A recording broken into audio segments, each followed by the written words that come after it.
Welcome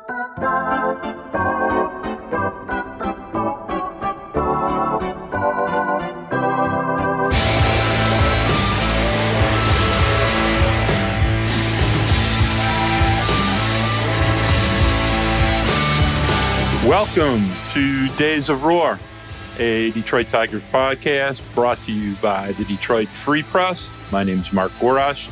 I'm here with Tigers beat writer Evan Petzold. Ev, how you doing? Hell of a great week. Quite the week for the Detroit Tigers. I mean, obviously things got off to a little bit of a slow start on Tuesday because the game was rained out against the New York Mets. You had Justin Verlander in town. You had Max Scherzer in town. Ends up being a doubleheader Wednesday. Tigers win both those games. They then win Thursday. And then they go to St. Louis. They win Friday and Saturday, only to lose Sunday. So they had a 5-game winning streak, and that was snapped on Sunday with a really weird 12-6 loss. Maybe we'll get into it. Maybe we don't. It was a little bit of an anomaly considering the way the Tigers have been playing lately. But yeah, I mean, a lot of storylines this week, a lot happening. Like I had mentioned, Verlander and Scherzer being back in town. I mean, I don't even think that was on our list of things to talk about, but obviously fascinating to see both of those guys. Good to see both of those guys back in action, but Tigers took them down. They took care of business and they swept the Mets. And I thought that was a really impressive series. Obviously, the Mets had poured a ton of money into their team this season, as they have in recent history with Steve Cohen owning the team. And the Tigers took care of business. They got the job done. I thought that was really impressive. Verlander looked pretty good as the start went on. Scherzer, I thought he was just kind of an absolute mess the entire time that he was out there on the mound at Comerica. But, Tigers fans did a great job of giving Verlander the praise he deserved. Obviously, there was some conversation, Mark, about Hall of Fame cap, this and that. I did some digging, figured out that it's not really Justin Verlander's choice in terms of what logo is going to be on his Hall of Fame cap.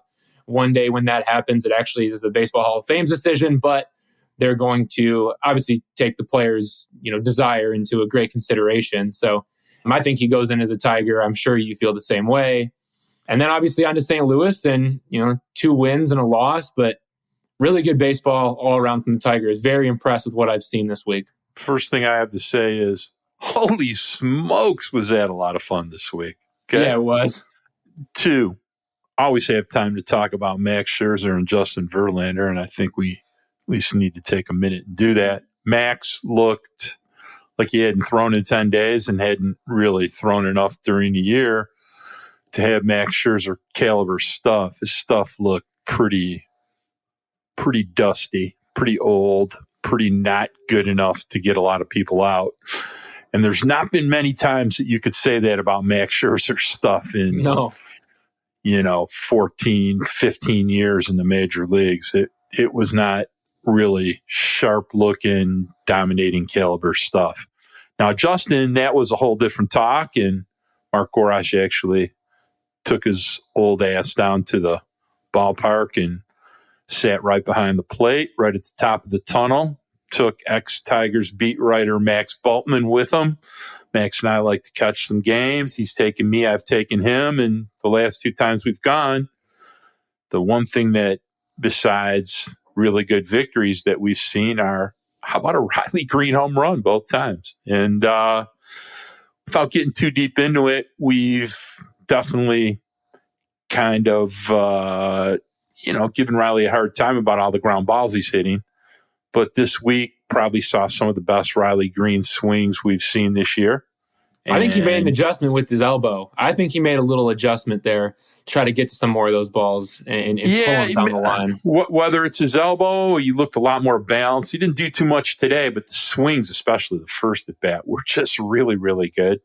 And if you keep swinging like this, there's going to be a lot of damage to be had. Not only will he be hitting the ball hard to the pull side, which he had almost never done before this week, but I think you'll start seeing him hit gap shots, to left center and to left. And the old Riley Green and the Riley Green we've seen some flashes of, I think we'll see a lot more. Spencer Torkelson, who we've also been pretty rough on, showed some flashes of some good things, some flashes of some not so good things. I think how many homers he hit this week? 1 or 2? He hit 1. 1 homer today. He did do something today that we have not seen him do all season, which was hit the ball hard to the right side of second base for a hit. So some adjustments obviously going on there. Weird defensive activity from Spencer Torkelson all week.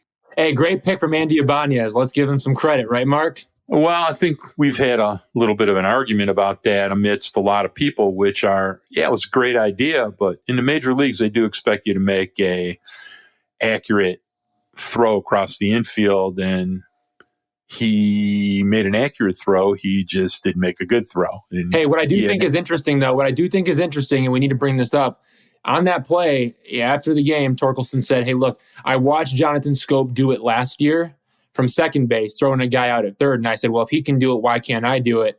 I think it's an interesting example that, these guys are always watching, these young players, right? Like they're watching and seeing what these veterans are doing. And I think examples matter. And I know, maybe we have some stuff to talk about in terms of team chemistry, but I do think that was cool that Torkelson kind of put that on Schoop and said, I've seen him do that. Now it was ballsy. Don't get me wrong. And Ibanez saved him with the pick, but how many times has Torkelson saved Javi Baez with the pick, right? I mean, everyone's been there. So it worked out. That's why we praise it. But let's transition into something we're going to start doing on this podcast. And we're going to have a new segment every week. It's called The Big Two, which means I'm going to ask Evan Petzold 2 questions.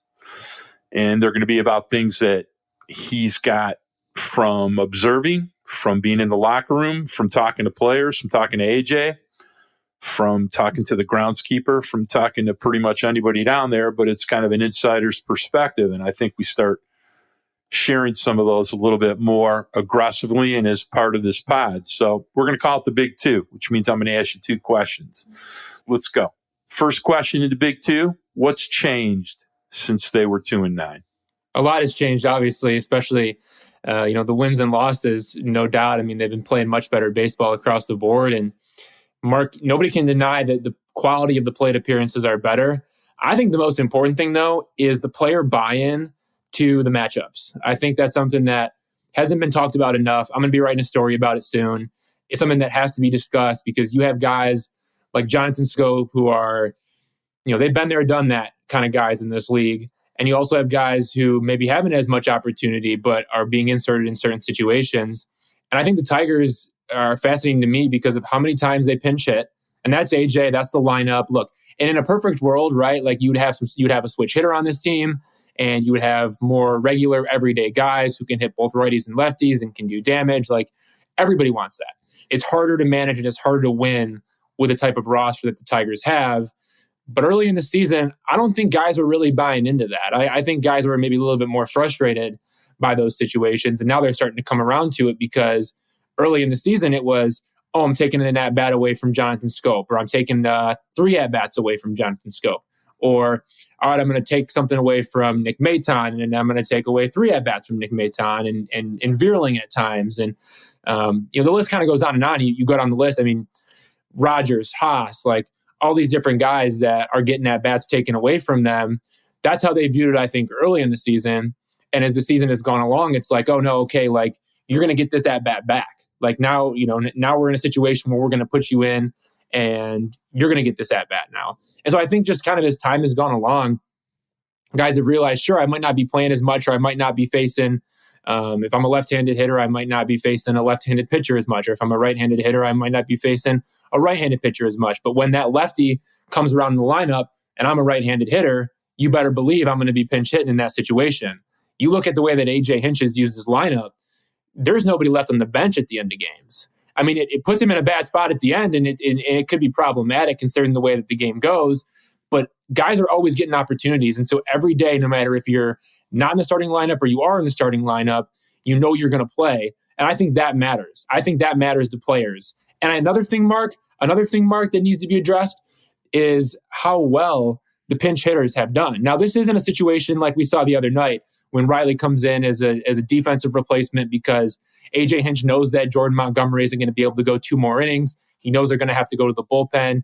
He slots him in a position in the lineup, 2-hole, takes Andy Ibanez out of the game. Riley enters. That at-bat comes around. Riley hits the double. The matchup is perfect. Well played by AJ Hinch. Now, that doesn't count on what I'm about to tell you, but just straight up pinch hitters are hitting 250 for the Tigers with a 769 OPS. That's pretty damn good. And that's not help. counting situation. And that's not counting situations where guys are coming in as defensive replacements. It's a hell of a lot better than they're hitting, not pinch hitting. So I think to summarize what you're saying is something for fans to really pay attention to now is almost every game, 12 or 13 players are playing. Every time. And guys are buying into it now. They weren't early in the season. Well, a little winning always makes you buy into a style of play, doesn't it? Success always makes you buy into a style of play. And they're having a lot more success. But what they're trying to do is leverage things. AJ has a plan. He tries to goad other managers into making moves that sort of strategically play into what he's doing. And it's a chess match. He's pretty good at a chess match. And consequently, the Tigers are 13-9 in their last 22. If you're not playing the AL East, you're pretty much, kicking some butt. So they still are not hitting enough.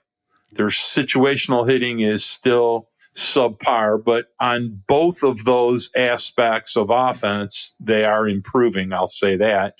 And without question, the quality of their at-bats is much better. Their walk rate's up to 8.2%, which is as high as it's been in probably 5 years, and it's continuing to increase.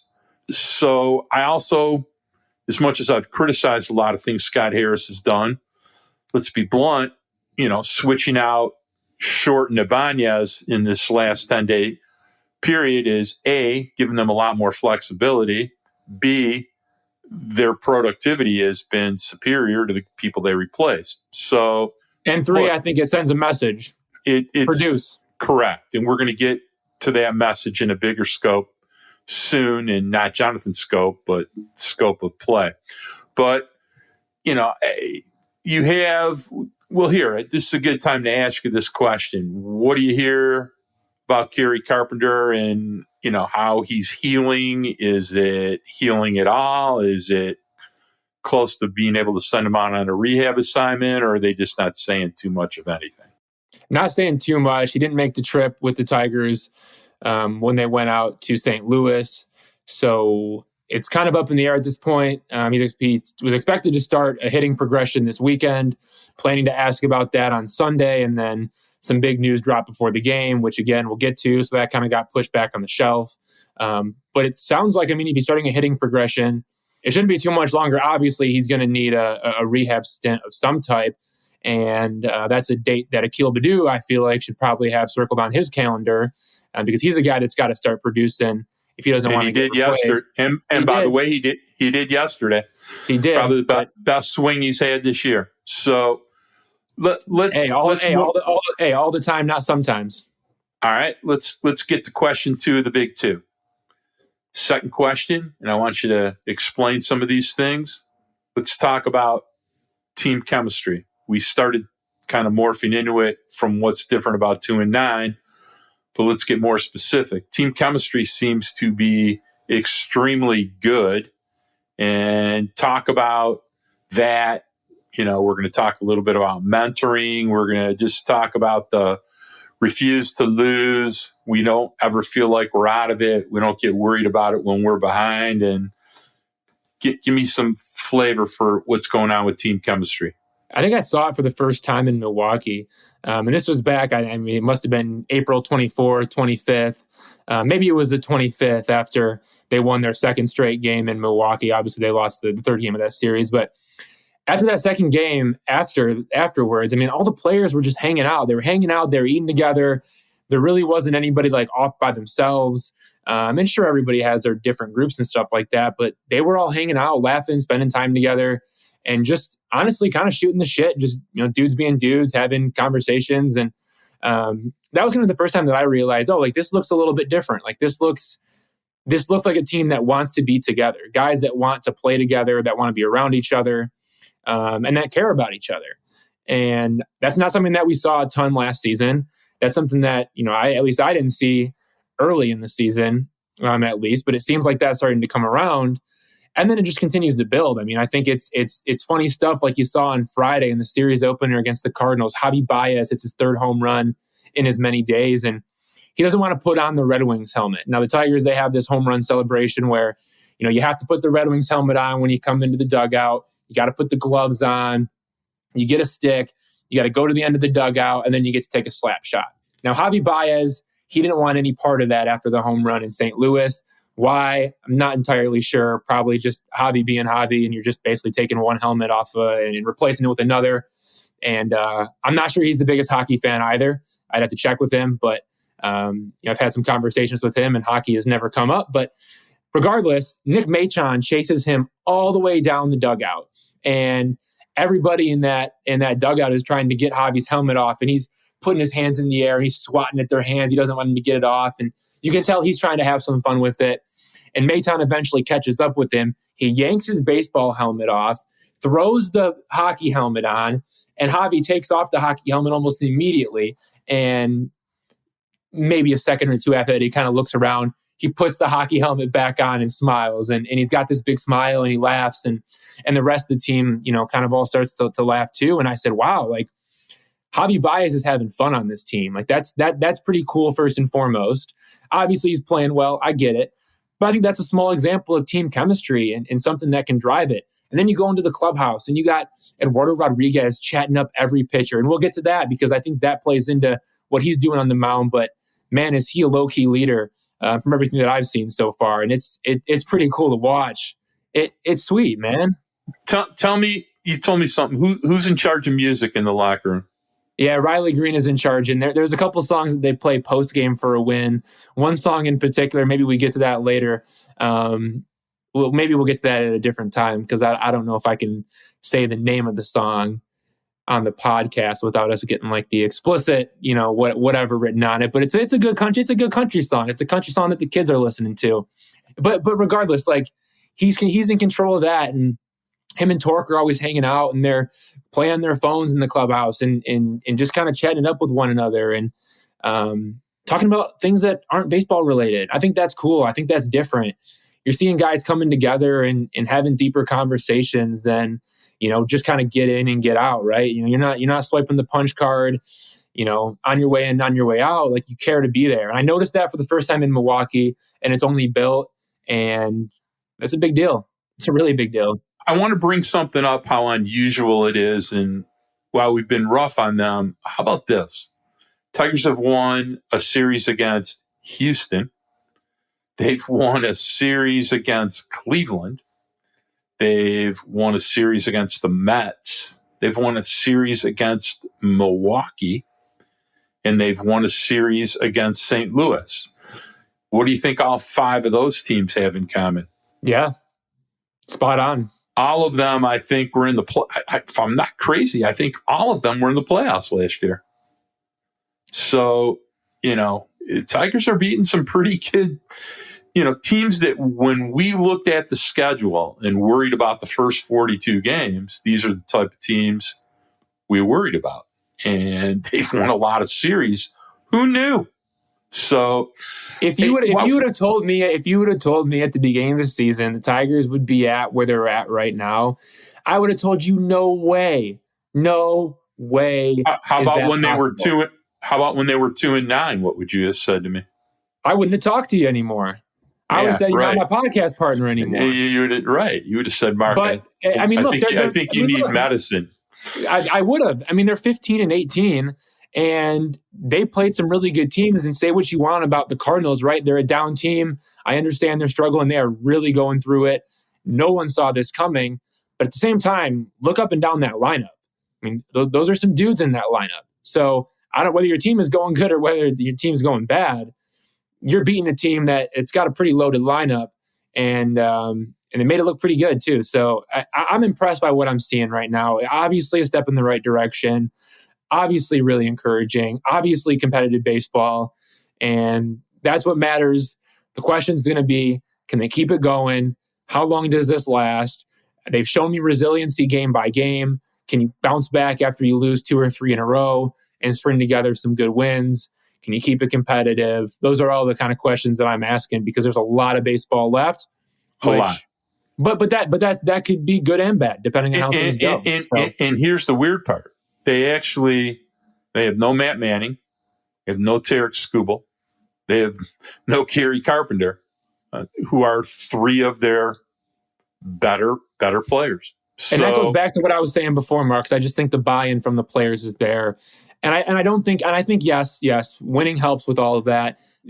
Winning helps with that more than anybody can imagine. But I do think, when it comes to pinch hitting and bringing guys off the bench and not starting certain guys against certain pitchers, and then when a reliever comes in and you give that at bat to the guy that's on the bench, the guy that's coming off and he's coming out of the game, he's standing right up there on that top step, cheering his teammate on. And that also plays into the team chemistry. So I think it's the combination of those two things. We've seen a difference. And then you start winning, and it just starts to become a lot of fun for the players. All right. So let's talk about one more thing about team chemistry, and I kind of alluded to it today, which is Nick Maton's hitting 170. Yeah, he's hit a few dongs. He hit an important one or two, but really, really fighting it hard at the plate. And he's not a bad defender, but Data does not love him and made another error today. So, productivity-wise, not the greatest. Probably in the bottom, 20% of the team in general. Now, and he's not really walking very much lately either. And for the most part, too, he's only going to hit fastballs. For the most part. So I wanted to ask you, though, how important has Nick Maton been to chemistry, though? I think very important. I think he's been very important. Almost a straw that stirs the drink, don't you think, from a culture standpoint? I think he's in that mix. I think you got different guys, that do different things for you. I think Jake Rogers can kind of be that straw. I think Tyler Alexander in the bullpen can kind of be that straw. But in terms of the young players, you have your Riley and you have your Torkelson, two guys that have been in this organization for a long time. But, Matt Vierling and Nick Maton, they know what it's like to win. They have that standard. They have the expectation. And I understand what you're going to say. You got to perform. And I agree with you completely. But I do think there is an element of Nick Maton that significantly impacts team chemistry in a very positive way. Yep. And it was really interesting. They mic'd up a few players this week, and they mic'd up Jordan McKinstry. And he was pretty entertaining, to say the least, but he was calling Matt Vierling Sherman quite a bit. You got any background on that, or that's... Yeah, there's background on that. It's basically Nick Maton got the Wolfie nickname, and then they were watching a highlight. They were watching the video. I think it was of a home run that Matt Vierling hit, something like that. I'm pretty sure it was in the minor leagues. Again, some of this is just kind of off of my memory from when I talked to him a while back in spring training. And I guess like on the video camera, the footage they were watching, there was, for some reason, it said Sherman at the bottom or something like that. And so I guess Nick Maton just started calling Matt Vierling Sherman, and then it kind of took off. And I'd have to go back and look through my notes on what I had on that. But yeah, it's a Nick Maton inspired nickname. And again, there's an example, right? There's an example of what Nick Maton can do for you, right? Like now everybody, the Tigers all call Matt Vierling Sherman. That's because of Nick Maton when it comes down to it. Okay. I want to take our first break. We got some big things to talk about when we come back on the other side. We'll be back in a minute.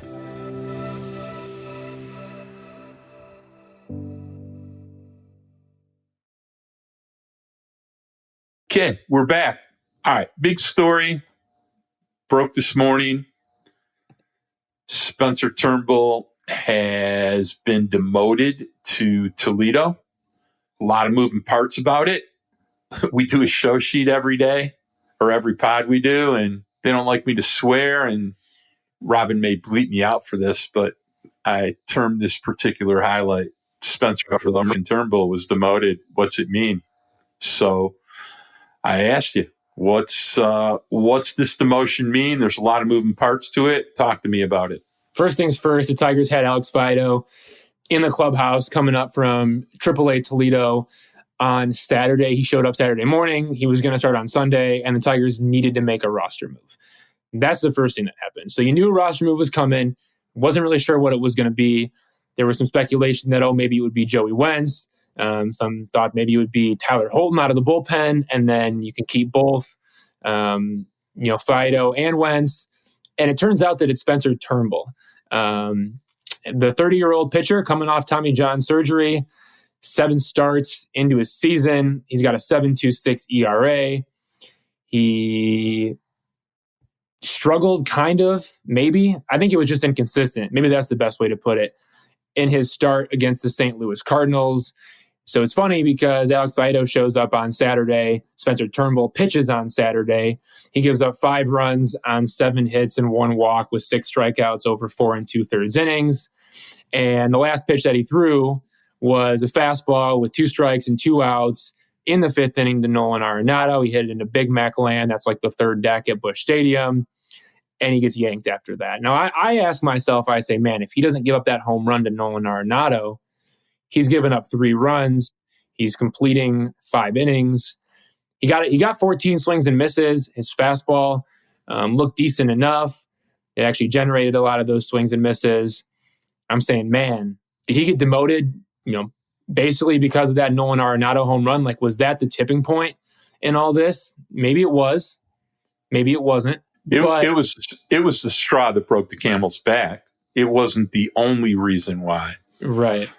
So now there's no timetable for his return. It's a straight demotion, and the Tigers would like it to be a short stint. They don't want it to last forever. Turnbull can't return for at least 10 days. I'm sure he'll be considered at some point, depending on his performance and or injuries in the big leagues that pop up. But 7.26 ERA, 15 walks, 24 strikeouts in 31 innings. That's 4.4 innings per start. That's putting a lot in the bullpen, and that's just not going to work. Well, let's also get to the elephant in the room about it, which is Spencer Turnbull. If he stays in the minor leagues for 23 days, the Detroit Tigers pick up another year of team control. Well, that's the big thing, Mark. That's the big thing, is that it goes from him being a free agent after the 2024 season to after the 2025 season. And for me, I look at that and I say, man, if he's down for 23 days, I mean, obviously that kind of screws him over in a way. I know what you're going to say to that, but yeah, I mean, it screws him over in a big way. And I mean, look, at some point, Tarek Skubal comes back to this rotation. At some point, Matt Manning comes back to this rotation. At some point, Casey Mize comes back to this rotation.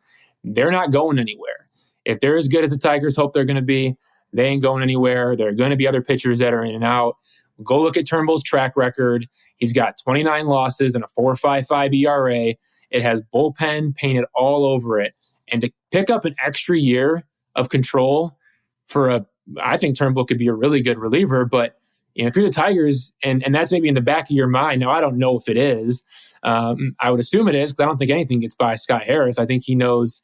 Everything he needs to know about service time and what works best for certain players. And I'm not saying that it influenced the decision, but look, imagine the Tigers would have had 1 extra year of Michael Fulmer, who was a starter, had Tommy John surgery, and they moved to the bullpen. Imagine if they would have had 1 more year of Fulmer, how much better we'd be feeling about this bullpen, which has been pretty good, but it's just a small example. Like that's a way that could really benefit the Tigers in the long term, and it does not benefit Spencer Turnbull at all, if that's the case. Now, there is one way to get back before those 23 days, and I think you have the answer to that. Yeah, well, I've been waiting for my turn patiently about this. So let it rip. All right. So, famous saying, I have seen the enemy, and the enemy is me. Athletes control their own destiny based on productivity, reliability, performance, consistency. You're getting paid a lot of money to perform. And if anybody tries to explain to you that Spencer Turnbull hasn't had a multitude of opportunities as a Detroit Tiger, besides his mom, I'm not sure exactly who that person's going to be. So we're in year 5. It's 12 and 29 in his career. He's had numerous, various injuries, mostly arm-related, baffling inconsistency. He's had 1 6-game stretch in 2021 where he was really good, and it's actually done him almost more harm than good, because now people expect him to perform at that level of dominance, and he's done it so few times. You start asking yourself, are you asking a player to do things that he's not really capable of? There's history of lots of really mediocre, subpar players having, a good month, a good 3 weeks, a good half year. Brennan Bosch would be a really great memory. I mean, Brennan Bosch was MVP vote caliber for a half a season, and aside from that, and there's some of it was injury related. Never saw that again. I mean, the Chris Shelton discussion is always good, but Spencer Turnbull's had a really, really long time and so many opportunities to perform that I understand him being mad. I'd be mad if I was him too, but he's been his own worst enemy. And if he wants to change the narrative and, change the circumstances, go down there and perform. I'm sure he doesn't feel healthy, but what athlete really feels healthy that's going out there every 5 days? Well, that's the thing, Mark, is like maybe there's something going on that we don't know about or whatnot. That maybe that's the case, right? And maybe there's something that he needs to work back from. But at the same time, he was putting himself out there. He was going out there and making the 7 starts that he made this season, right? Like there was nothing that if something was bothering him, it wasn't bad enough that he couldn't throw a pitch, right? Let's just say. So I think regardless of that, though, this is the guy that you expect to perform. And I think everybody looks at his stuff and his stuff is really good. There's no question about what he can do when he's throwing strikes, he's inside the zone, he's getting ahead of hitters, and also when he's believing in himself. I think there's that element of it too. I think he's got to believe in himself. I think he has to believe that he is good. I think he has to believe in himself as much as, the Tigers maybe believe in his stuff. I still remember in spring training, Scott Harris came out and talked to us. I feel like it's like the only time that Scott Harris has ever talked to the media, it seems like at this point. But no, he comes out and he talks and he says, man, no one's talking about Spencer Turnbull. And he went on and on about how no one's writing about Turnbull and everyone's forgetting about Turnbull coming back and it's not getting enough headlines and this and that. And his stuff is so good. And, that was Scott Harris. That was the guy who, just demoted Spencer. I mean, Scott Harris was in that room with Chris Fetter and AJ Hinch, and they were there having that conversation. So, and Scott Harris was a believer in Turnbull stuff, and I'm sure he still is, but Turnbull's got to do it, right? That's what it comes down to. Listen, I told you a little story before we started the pod tonight. There's a pretty great writer of sports novels. Name was Pete Gent. Went to Michigan State. Wrote a really, really famous football novel in the 70s, actually more than one. They made it into movies called North Dallas 40. And great quote in the movie, great line. Every time you say it's a game, I say it's a business. Every time I say it's a business, you say it's a game. And it's kind of what you got going on here. Is it a business? Is it a game? It's all about money. And listen, you can diminish what Spencer Turnbull has to say about the 23 days. But in all fairness to Spencer Turnbull, Michael Lorenzen got paid $8.5 million this year. And I don't necessarily think Spencer Turnbull's a lot worse than Michael Lorenzen, although Michael Lorenzen was probably better last year than Spencer Turnbull's ever been for a full season, even missing 6 weeks. But the point's not lost, so I understand. But at the end of the day, Spencer Turnbull has nobody to blame in this situation but himself. Is it fair? Probably not. But he's had ample opportunities. God knows he's been here for 5 years.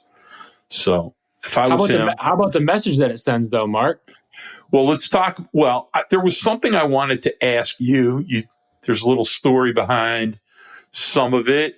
You can choose to share it if you feel it's appropriate or not. But they were very frustrated, would be the nice way to say it, with how Turnbull started the first few innings. Fetter finally had enough, went out to talk to him. What did he tell him? No, I think just the main message from, talking to Spencer Turnbull after his start, right? And obviously at that point, he didn't know that he was demoted or not, but just talking about falling behind hitters and not getting ahead of guys. And the message was essentially, hey, look, like when you're getting ahead of hitters, you are getting outs. And when you are falling behind hitters, they are getting hits off of you. And it was basically as simple as that. And, Spencer basically told himself, hey, I'm done with this crap. Like I'm about to just go to work. And Attack. he did. And it worked. And he was pitching well until that Nolan Arenado home run with 2 strikes and 2 outs in the 5th inning that, ultimately ruined the start. But still, it didn't ruin the start. It's the antithesis of Spencer Turnbull. That 2-run homer sums up the career of Spencer Turnbull more perfectly than any other thing that you could say. Okay? Rolling along, showing some flashes, kept his team in the game. All of a sudden, 1 out to go in the outing, throws a cook right in the middle of the plate, and Nolan Arenado doesn't hit a cheap one. He hits one into Macland, where very few people go every year. Well, you know what? It reminds me a little bit of a couple other guys, too, that are in that rotation, but that's just me. Well, and I get it, and I understand. But at the same time, no, he's the guy in question. He's the guy in question. And we all frustrate our friends, our bosses, our mates. And at some point in time, everybody reaches their boiling point. But I think there was a message, though. I think that's the bigger picture. Well, I have discussed this message. I am the king of this message. I am the Western Union of this message. And that is, this crap's been going on for 7 years, people.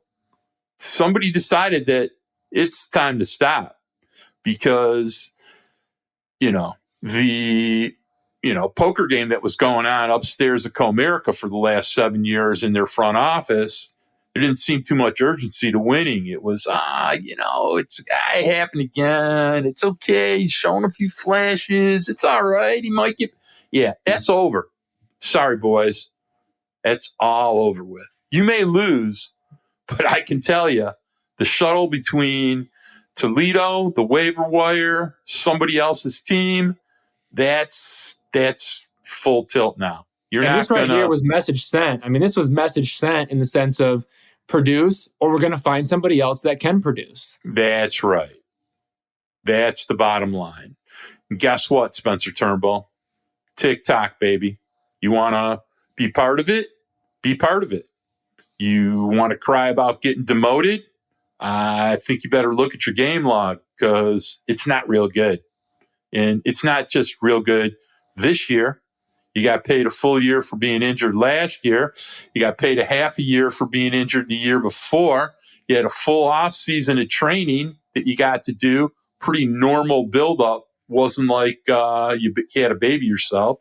Didn't really communicate a lot.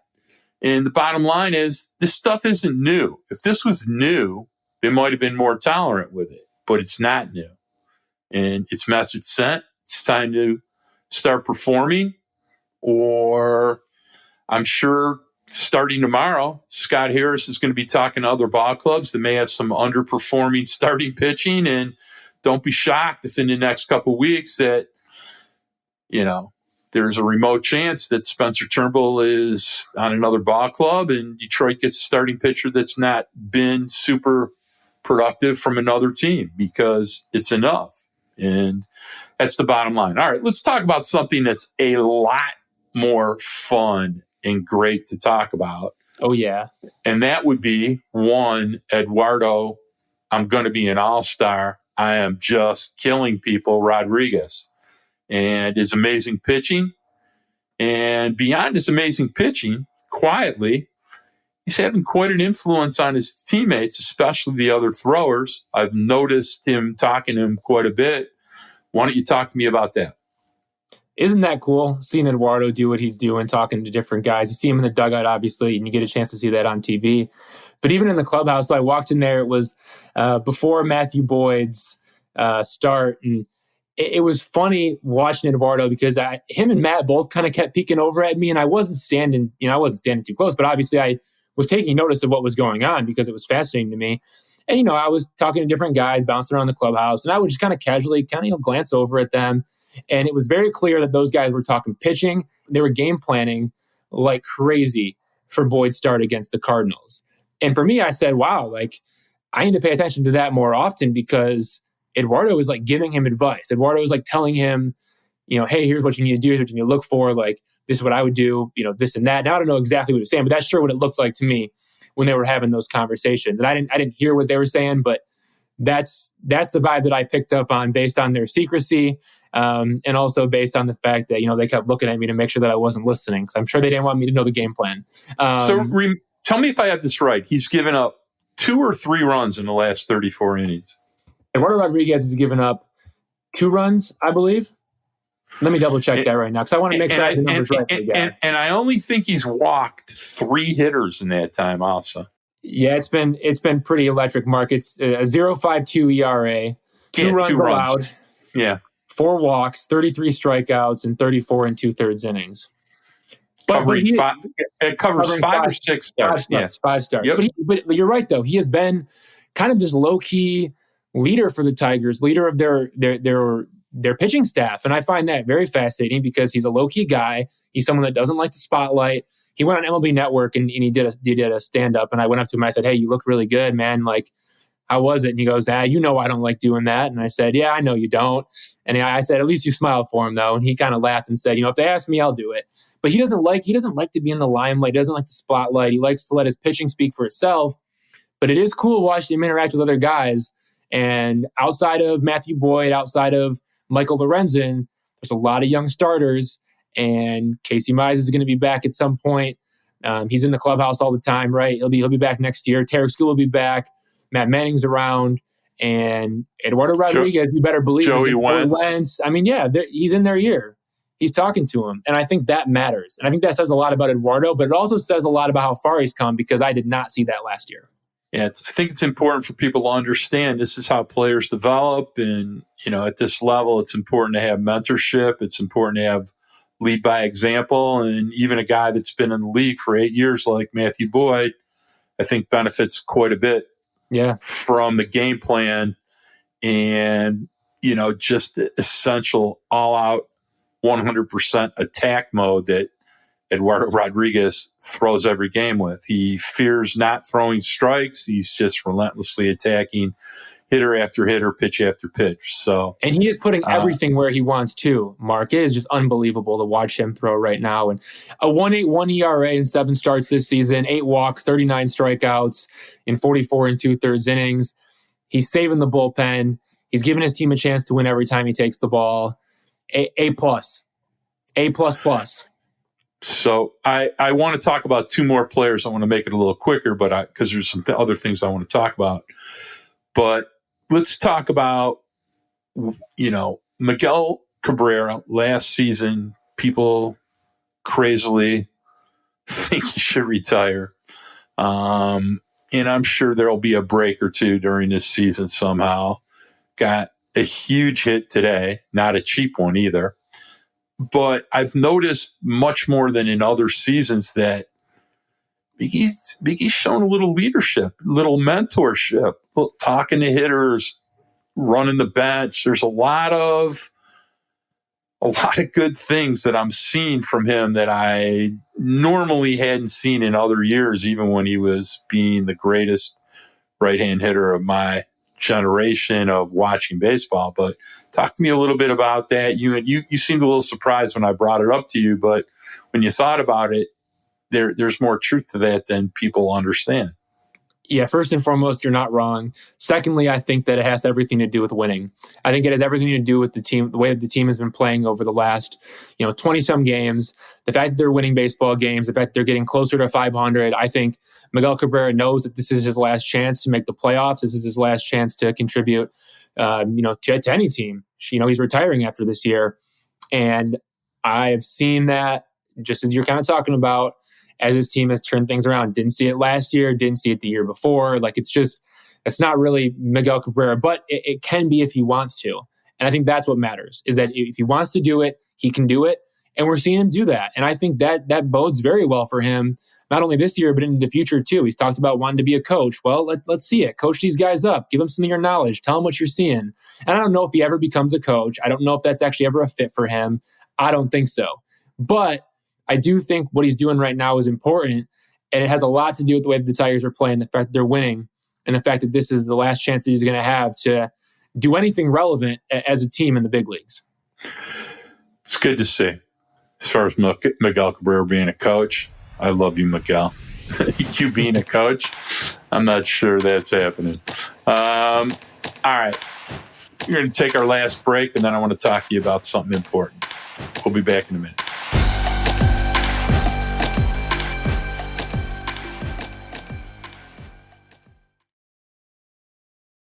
All right, Eb, we're back. I think it's time we give Javi a little love. Don't you think so? I definitely think so. He's, notwithstanding today, which was just in general an entire team defensive nuclear meltdown. Javi Baez, if you check Baseball Savant, outs above average, and the way he had played defense this year was in the 100th percentile, which means he was the best defender in baseball prior to today. Besides that, he's striking out at a career low rate, and he's been hitting the ball hard at least once, if not multiple times, almost every day since the 19th of April. 13th of April. 13th of April, my apologies. And when nobody else was hitting the ball well, he was leading the way. Now he seems to be getting some help from the rest of the lineup, various people at various times, but Javi Baez is playing his ass off. There's just no other way to say it, is there? I got some numbers to drop at you over the 20-game span from April 13th, the day that he got benched in Toronto, until May 7th, which was Sunday. Baez hitting .347 with 3 homers, 5 walks, 12 strikeouts. During that span, his 1.2 FWAR ranked 10th among 159 players with at least 70 plate appearances. His 172 WRC plus ranked 14th, and his 974 OPS ranked 17th. Now that's among 159 players with at least 70 plate appearances from April 13th to May 7th. Here's another thing to know. He has not struck out in 6 straight games, covering 26 plate appearances. That's really impressive. He has never done that before. So yes, limiting strikeouts, hitting the shit out of the ball, and having a lot of fun while doing it. And he's getting support from his teammates. And one of my favorite, I talked to him and we had a conversation about it. And he feels like there's more in the tank. That's what I think is the best thing about all this. Is he talks about ups and downs and being focused on his timing and being focused on plate discipline. He said, that stuff really matters to me. He also said, hey, look, I'm seeing the ball pretty well right now, but I think I can see it even better. I think I can stay focused for a little bit longer so I can have even more success. And I'm working on that. One, that matters to me. It tells me that he's determined and that he cares. And then the second thing, too, is he said, based on the way the Tigers are playing, he said, hey, we're going to surprise some people. And that's good to hear from a guy who you're paying a ton of money to be really good for you. I think his buy-in is there right now, and that comes with the winning. I know that all that helps. But he's been doing it for about the last 20 games. It's been fun to watch. Haters, where you at, baby? Looking for you. There are a lot of haters. 2 weeks ago, a lot of haters. A lot of haters. And I have to give the Days of Roar podcast at least a little pat on the back because we are not bashful about rolling multiple people under the bus on this podcast. We will throw you straight underneath and drive over you and back up and drive over you again. But Javi Baez, we did not. We actually were kind of positive about Javi Baez before anyone else was. And he was pretty good at the end of last season. People forget. Knock on wood, he's rewarded our faith in him, and he's been a big part of why the Tigers are 13-9 in the last 22 games.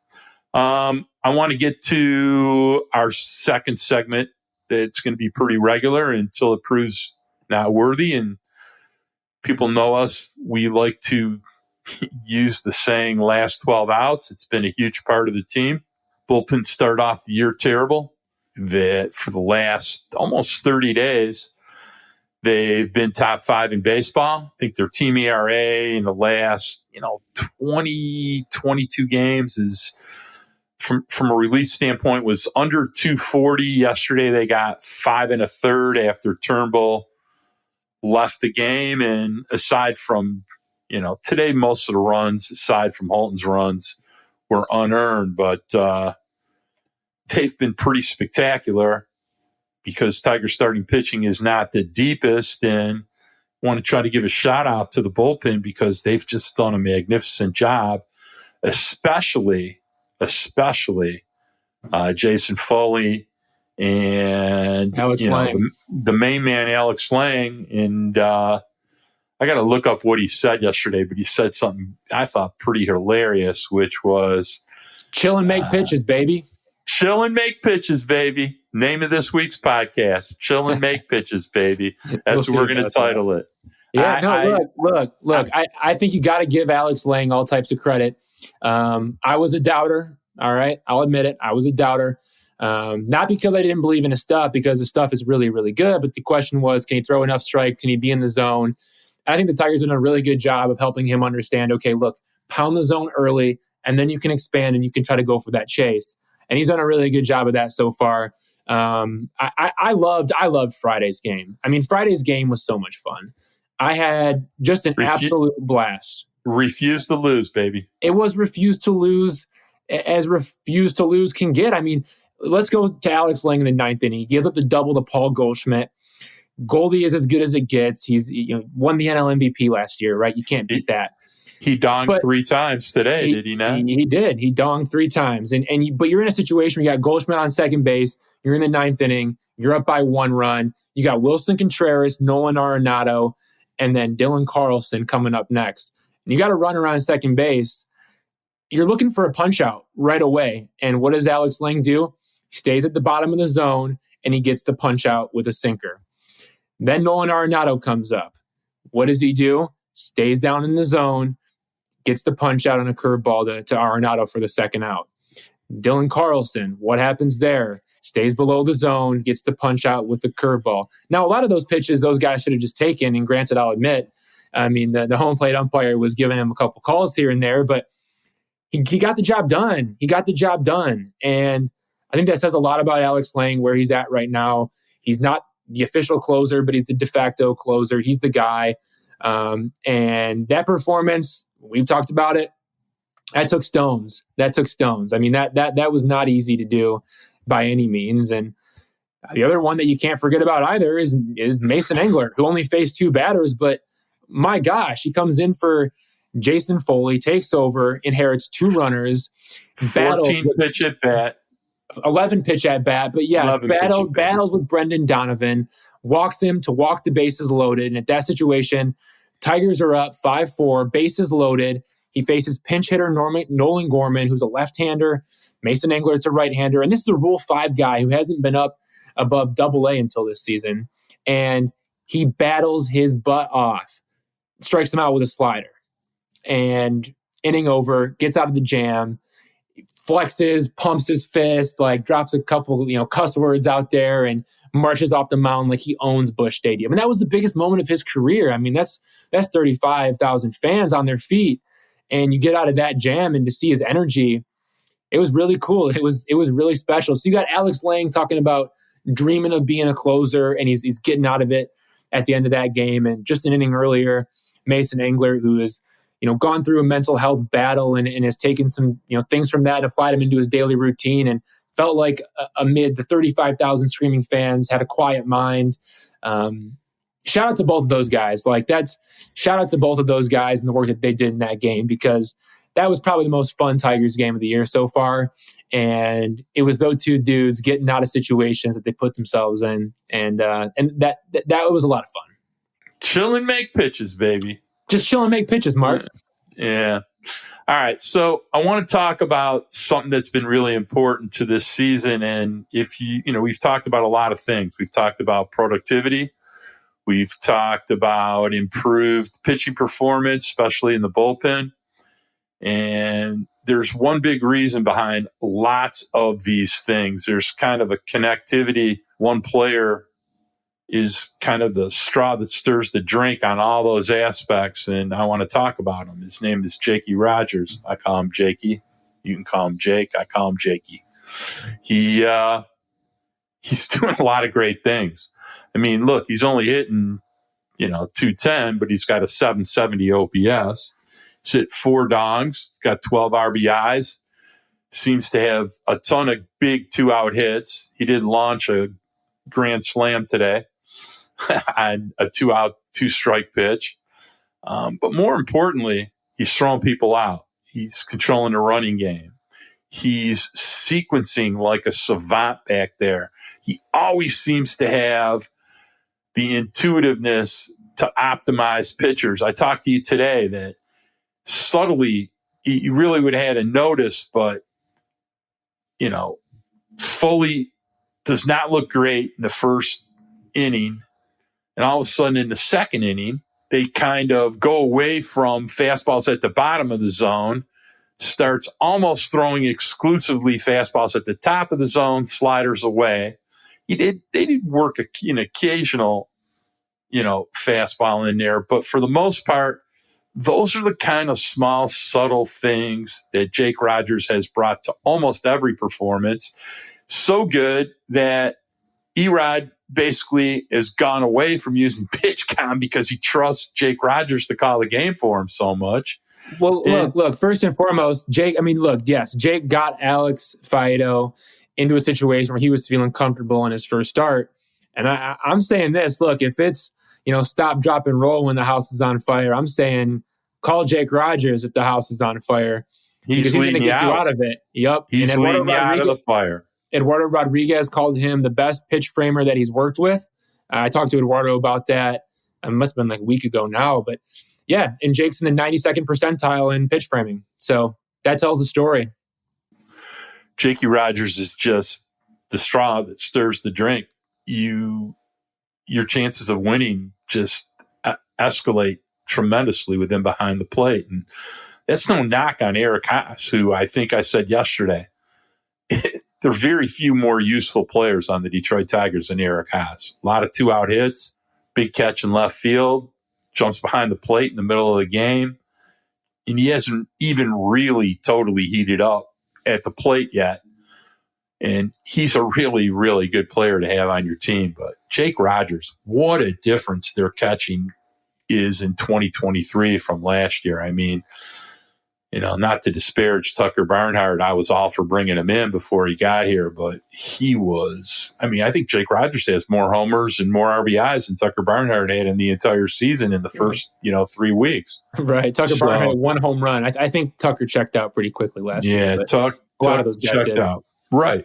So, I can't emphasize the importance to winning that Jake Rogers brings. And if you don't know this, there is not a teammate who is more beloved by his other teammates, who gets teased, who gives and takes with the best of them than Jake Rogers. You want to elaborate on that a little bit? That's facts. That's facts. I mean, there really isn't much to say other than that. I mean, he is somebody that is kind of in the middle of everything that's happening. And, it's not only with the player, it's not only with his teammates, it's with like AJ Hinch. I mean, they have such great banter and obviously a deep respect for one another as catchers, right? I mean, AJ caught in this league for a while and was around baseball for a really long time as a player.